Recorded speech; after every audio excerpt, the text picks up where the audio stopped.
Hello everyone, welcome to this session of my NPTEL course, Appreciating Linguistics, a Typological Approach. We were discussing lexical and morphological typology. We started the discussion with lexical typology, and then I said that we will eventually move over to morphological typology. To refresh your memory, we did discuss what is the difference between lexical and morphological, the words, the phrase lexical and the phrase morphological, and what are the similarities that you might have.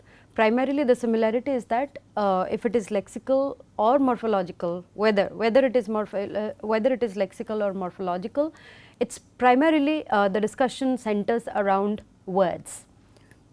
So that's a similarity, and the difference is that when you are trying to approach lexical similarity or lexical typology, you are approaching word as a whole unit. But when you are approaching morphological typology, you have to find out, or you have to analyze, examine, observe the data at the sub unit or the sub part level of course, level of word.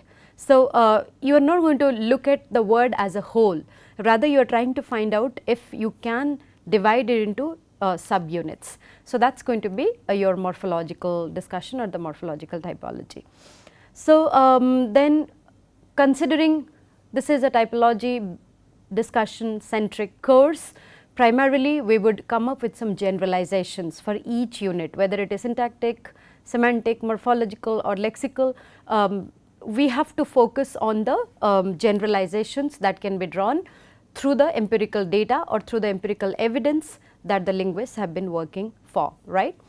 On that note, we did consider 6 different domains, and we try to understand how the semantics of these 6 domains are understood or are analyzed to probe or to explore typology based on lexicon or the lexical typology, right. And what are the 6 different different notions or 6 different domains of semantics is concerned? We did talk about, I have already mentioned it in my previous discussion, that we are going to focus on semantics of body parts, kinship terms, personal pronouns, numerals, antonymic adjectives and color words. Due to the paucity of time, I might not go through all the details for this particular session, but I would surely talk about body parts and kinship terms, and I would expect you to read the book and find out more about it as far as the other domains of things are concerned at the semantic level. So we did discuss the first generalization, if you could recall, it was about how all languages have a word for body, because we are talking about the body parts. The second generalization was that most languages have separate words for head, trunk, arm, eye, nose and mouth. So that is the second generalization. Third generalization was that if a language has an individual word, has a word for individual toes, then it would definitely have a word for individual fingers. And generalization 4, if a language has a word for foot, then it will also have a word for hand. So all these are related to the body parts. Fifth generalization was that the word head, H-E-A-D, is a monomorphemic word in all languages. So that is the fifth generalization. The sixth one was that, let us say there are certain words which involves the upper part and the lower part of the body, and let us say they are derivational. So if either the upper part or the lower part of the body, that the terms are derivational, then the upper part body terms are going to be considered as the base form and the lower part is the derivation. Okay. So with this information we move to the kinship terms. So in the kinship terms, primarily we were talking about the generalization that involves affinal versus consanguineal. Okay, my apologies if I do not pronounce it correctly, but then primarily the difference between consanguineal and affinal relatives, then the sex difference, the generation difference, so things like that. So on the basis of these relative things, sex differences or gender differences and generation differences, certain generalizations could be formed. So the seventh generalization was that there is a if you look at the generational differences, the difference between consanguineal and affinal relatives and the sex difference of all the relatives are present in all languages. That means, if you have a word for a male for your male sibling, for the male sibling of your father, then would definitely have a word for the male sibling of your the female sibling of your father. The other way around also, it's this kind of thing. If a language allows a term for the male sibling of your father, then the same language would also allow a term for the male sibling of your mother, right. So, from both the sides you will have generational differences, consanguineal versus affinal relatives differences, then the gender differences. And the 8th generalization was all about having separate words for father and mother, right. So, that means your male parent and your female parent. So, all languages will have different words for that. Then we had a discussion, if the sex is differentiated or the gender is differentiated in the second descending generation, it is also differentiated in the second ascending generation. So, if there are two terms for if there are terms for the grandfather, then there would also be terms for the grandchildren. So, two different generations, whether it is the ascending or descending, if there is a word for the descending generation, it will definitely have a word for the ascending generation. The other way around may or may not true, but at least having a word for descending ensures that there would be a word for the ascending generation too. So, that was about a few generalizations related to kinship terms. So, now we are moving to since we are I just mentioned this is lexical and morphological typology.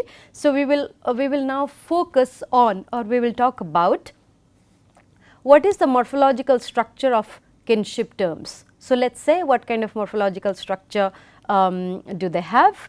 So, the idea here is that in most of the cases, the words like father, mother, son and daughter, these are always monomorphemic in most of the words, okay, in most of the languages.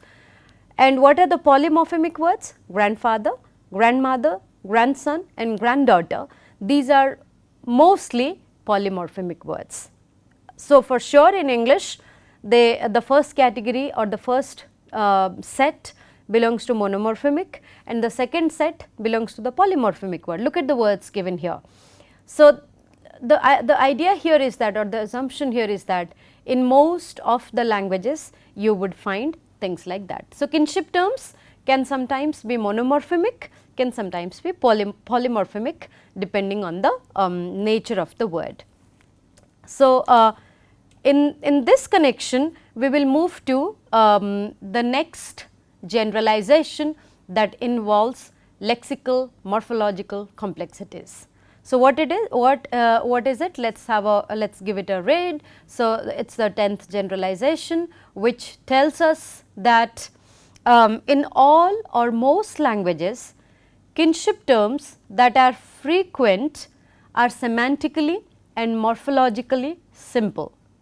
Less frequent terms are semantically and morphologically complex. It is a very interesting thing to notice, and it is a very interesting thing to understand also. So, what happens? The idea here is that, so now since we are talking about the complexities of morphological structure of kinship, so you need to notice the 10th generalization talks about the semantic and morphological simplicity versus complexity. So, what it reads, let's see what is written here. It is written in all or most languages, the kinship terms that are frequent are semantically and morphological simple. For example, father, mother. So, these are most frequently used terms. So, that is why semantically also they are simple, morphologically also they are simple. The less frequent terms are semantically and morphologically complex. So, what are the less frequent ones? Let us think about it. Let us say niece or sister-in-law or nephew, or you can say grand aunt or something like that. So, these kind of terms which are not frequently used in the discourse or not frequently used in the day to day life, they seem to be or they appear to be semantically and morphologically complex. So, complexity and simplicity, they are related to frequency of occurrence in the discourse. More frequent relations, less complex semantic and morphological units. Less frequent relations, more complex at the semantics and morphological level. So, that is what it is about the generalization 10.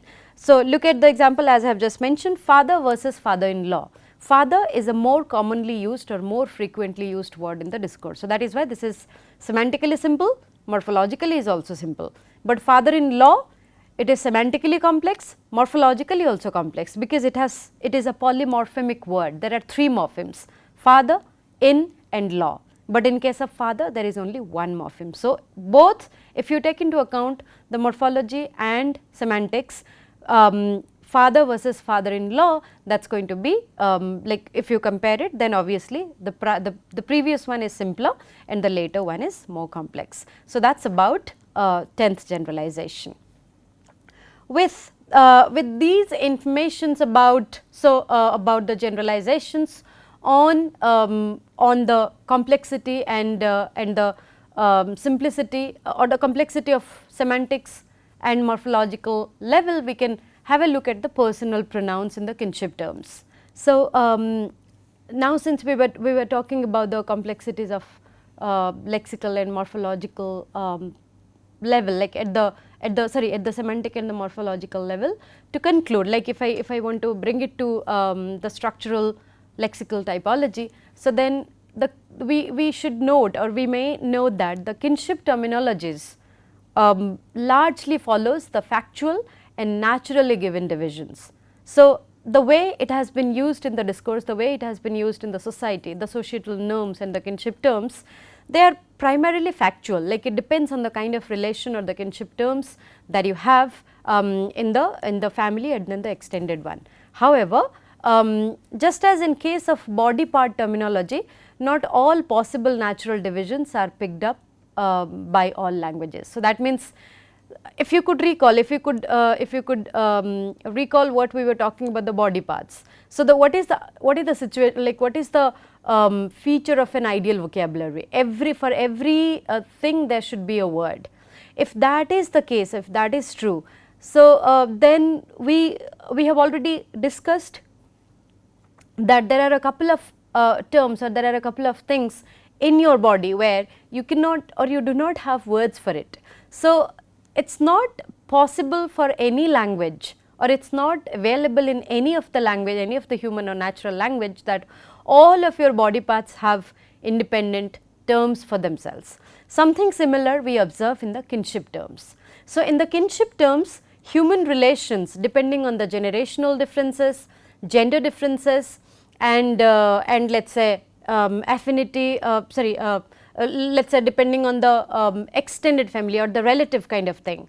So, when you were talking about the affinal and the consanguinal differences, there are many relations which cannot be given a word for everything. So, that is the reason we can draw a parallel, or we can draw a similarity between the lexical typology related to body parts and the kinship terms. So, just as in case of body part terminology, it is not possible to have natural divisions for all kinds of kinship terms in any of the language. So, we should not look for an ideal vocabulary in these connections. So, whether it is the kinship terms, or it is the body parts, or any language that you speak, or any language that you communicate, that you use for the purpose of communication, please do not ever expect that is the ideal vocabulary and your language is superior than any other language. Not really, it does not work in this way.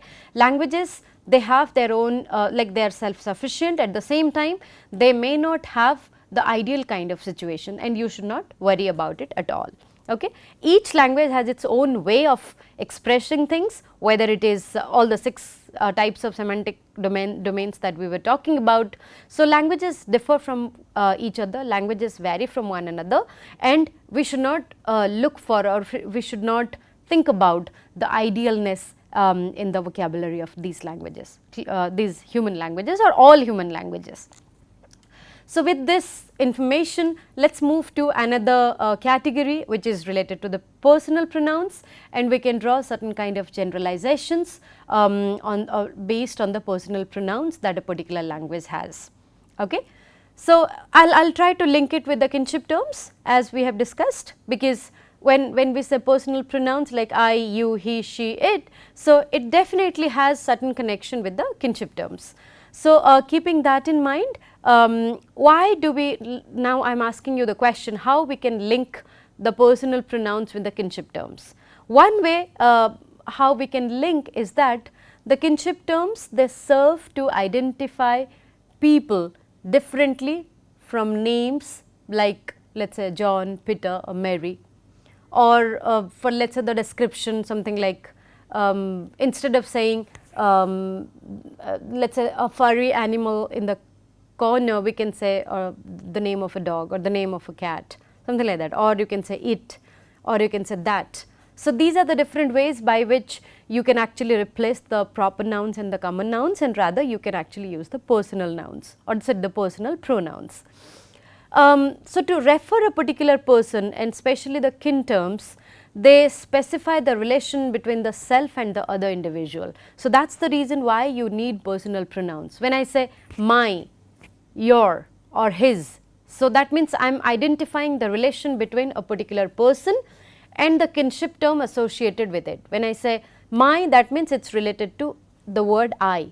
When I say your, it is related to the you with something else or somebody else. When I say his, that means I am talking about he and its relationship with something else. So, there should be some relation between the self and another individual. Okay. So, because of this relation between self and another individual, the personal pronouns, they have strong connection with the kinship terms. So, let's see how it works and how it goes. In addition to the kinship terms, there is also another set of words that both refer to a person and describe the self's relationship, and that is what we were primarily talking about, personal pronouns. Okay, and it can replace all kinds of something, the example that I just gave, the furry animals or the let us say the strong child or the bubbly child over there. So, you can replace these with personal pronouns. So, that is why they have a strong connection. Okay. Now, what are we going to do? We are going to have a closer look at the meanings of the personal pronouns to understand the lexical typology in this domain. So, moving on, when we started the discussion with the body parts, then we moved to the kinship terms, and now we are moving towards the personal pronouns. So, our first and the foremost aim is to look at us to find out the meanings of it, and once we catch hold or once we get hold of the meaning, then we can definitely decide on the on the let us say the personal, like on the typology of the personal pronouns. So, what should we do here? We will find out what are the how should we distinguish or how should we categorize different kinds of personal pronouns. So, remember singular, first person, what is it? All of you should know that, because these are simple grammar things. Singular and first person, that is I. Singular second person is you. Singular third person is the person or the thing talked about, that we are talking about. It could be he, she, it, they, anything. So, these are the major, or these are the primary personal let us say pronouns in English, and I am sure such kind of things would also be there in any other language, and most of the world's languages will have the personal pronouns. So, on that basis, let us see what sort of generalizations have been drawn what sort of generalizations have been drawn by the linguists to understand the typology of personal pronouns. So, it will start from the 11th generalization, as we are going to call it Gen 11. So, this is what is it? Let us read it. Almost all languages that have independent pronouns have separate words for I, you and other. So, this is Greenberg 1966 and Kaiser 2003, right. So, almost all the languages, it is not written all, so it is written almost. You never know, there is a scope for finding out some other languages which may or may not have words for this. Okay. So, what is it written? It is written almost all languages that have independent pronouns. If you have independent pronouns like he, she, it, then you would surely have, and these independent pronouns will have independent words. You cannot club them together. You can't say that you and she and other, everything is in one, everything can be clubbed under one category. That does not work in this way. So, almost, so that is the thing. Almost all the languages, if they have independent pronouns, they would have separate words for I, you and other. So, that is the 11th generalization. What is the 12th generalization? 12th generalization says most languages have plural pronouns. It is not, notice the use of the word carefully, it is not written all languages, it is written most languages. And when you say most languages, that would cover majority of the sample, right. And the 12th generalization says that most languages have some plural pronouns. So, something like we, they. So, if not also you at the like the second person pronoun, the singular and the plural both are the same words, but at least in the first and the third person you have different. In the first person the singular is I and the plural is we. The second person it is the same, no difference. The third person singular is either he or she or it and the plural is going to be what? They, right. So, that is the 12th generalization. And what is the 13th generalization? 13th generalization is some languages have the exclusive, inclusive distinction in first person. Some again notice it, this is not a, this might not be a frequent phenomenon. So, in the first person some languages will have exclusive and inclusive distinction. I will give you an example. When we, let us say I am sitting here, the students are sitting there, I will say we will go to the market. So, we will go to the market means the students are also going to be a part of this we, okay. And let us say imagine a situation, here there are 3 colleagues, there are 3 students and I am sitting here. So, when I am looking at the students and I am saying we are going to the market, that means the students might be exempted, it is only me and my colleagues are going to market. So, the word we, that is both exclusive and inclusive. So, we means I am going to count you in my team, we means the other way also, I am not going to count in you in my team, there are other people to be with me in the team. So, 13th generalization says that this kind of a phenomenon it happens or it occurs in some of the languages, but not all. You should not expect it as a as what kind of it is not really an absolute universal, not really. It could be statistical or implicational or something like that, implicational primarily. So, it is not going to be considered as an absolute universal, right. So, you do not, so this exclusive inclusive distinction that is found or that is available in some of the languages. Okay. So, with this information about the inclusive and exclusive distinction in the first person, let us move to the next generalization. So, what is the next generalization? It says for most languages, if they have gender distinction in the first person pronoun, they also have the gender distinction in the second and or third person pronoun. So, it is a little tricky to understand the and slash or relation. So, what is it about? It is saying or it is showing, let us say a language allows gender distinction. Not all the languages do that, but then if a particular language, in this case the word most has been used, if most of the languages they have gender distinctions in the first person, let us say in the first person pronoun I I, if it has a feminine version and a masculine version, then it will surely have gender distinction in the second and or the third person. English is not the right kind of example for that, because in English we do not have any gender difference in the first person pronoun, nor even in the second person, but for sure in the third person. Third person we have he versus she, but for I and you there is no gender distinction. In case there is a language which distinguishes or which has distinct words for masculine and feminine gender in the first person, then it will surely have the second one. And however, like you would not find many languages falling in this category, at least in a language like let us say English. The gender difference is there in the third person, but not in the first and second, right.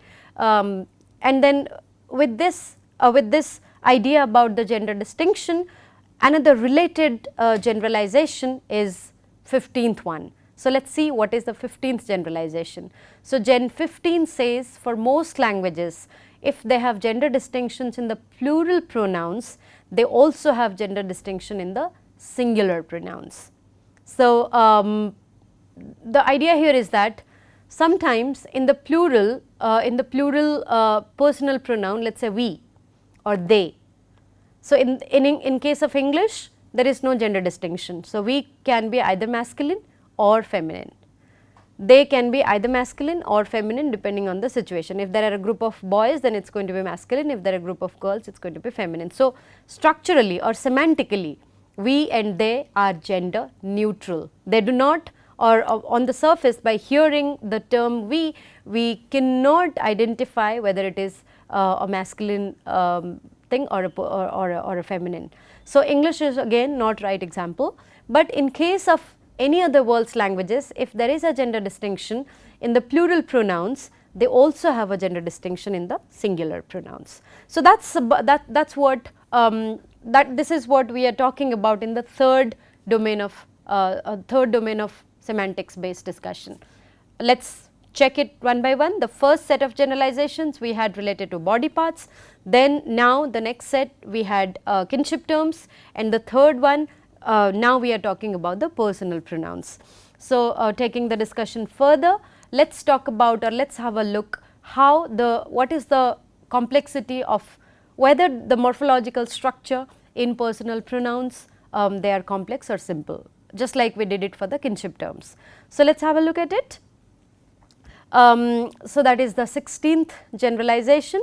16th generalization says in all languages, if there is a derivational relationship between the singular and the plural pronoun, the plural is derived from the singular rather than vice versa. So, this is interesting and we can give you English data for this. So, what I will do, I will write here, there is a box. Okay. So, the 16th generalization would be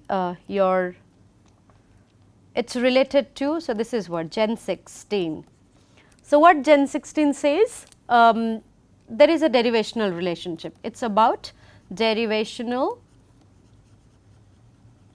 relationship.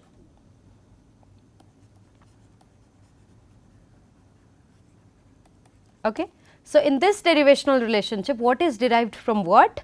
There is singular and then there is plural. So, we can say this is derived. So, the plural, the singular derives the plural. So, that means the terminology or the morphological complexity is more in case of the plurals. The singular ones are morphologically less complex. So, what is it reading? How can we read this generalization? In all languages, if there is a derivational relationship between a singular and a plural pronoun, then the plural is derived from the singular. So, singular is the base and plural is the derivation, this is derived. The other way around is unacceptable. You cannot say the singular has been derived from plural, not really, rather it works the other way around. So, that is about the Gen 16. So, how about Gen 17? 17th generalization says that in all languages, if the plural of first or second person pronouns is like, if that process is formed with a nominal plural affix, so is the plural of third person pronoun. Okay. So, what is the, how would you put that? Let us say, so I have written some data here on the board to explain both generalization 16 and 17. Let us look at generalization 16 again. This is related to, like, both 16 and 17 are related and they talk about the derivation. So, 16 says the if there is a derivational relation between singular and plural, so it is the plural which is derived from the singular, not the other way around. And 17 generalization says, if there is a plural of first or second person pronoun is formed with a nominal plural, then the plural of third person is also going to be formed in the same way. So, now let us see if the data that has been given from Russian, French and Turkish can help us to understand these two generalizations. Look at the Russian data. Russian, it is one or ono, that means that is going, like when you said this, so that means one, and it's, and the plural of one is going to be on e. The plural of il or l is going to be ils and els, that is in French, and plural of on is going to be onlar in Turkish. So, as far as the, that is about the third person singular. Third person singular, okay, let us, maybe I have to draw another line here. So, it is like this to segregate. Okay. So, third person pronoun singular plural, then we have noun singular plural. Okay. So, third person singular noun in Russia is one or ono, third person plural is on e, third person singular in French is elle or il, and the plural is going to be ellis or ils. Third person singular in Turkish is on, and third person plural in Turkish is onlar. Look at the data here. And now let us go to the noun. So, this was about personal pronoun. Now, let us go to the noun. The noun book in Russian is, let us say, kniga. So, in plural it becomes nig-i. The same noun book in French is livre, and in plural it is going to be livres. The same book, like the same noun book in Turkish is Adam. Sorry, no, I am sorry. So, another noun, that is man, in Turkish it is Adam, and in plural it becomes, the singular form is Adam and the plural form is Adamler. So, now what do we see from here? What kind of derivation do we see? Look at the noun list, book and man, book, kniga, nig-i, livre, livres, Adam and Adamler. So, all the three plural forms have been derived from the singular ones. So, that is what generalization 16 would talk about. If there is a derivational rule when you are talking about the singular and plural, so it is the plurals which are derived from the singular, not the other way around.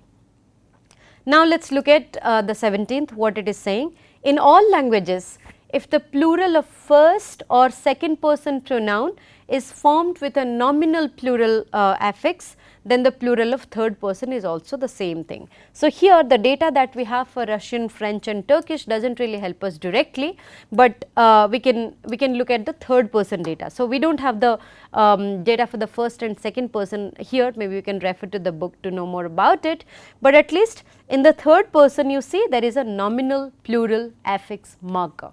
So, if there is a nominal plural affix marker on the first and the second person, so it will surely be there in the third person. So, the other way around may not hold true, but at least in case of first and second, the presence of the nominal affix, nominal plural affix is going to reflect or is going to pave the way for similar kind of things in the third person. So, that is what it is about, 16th and 17th generalizations.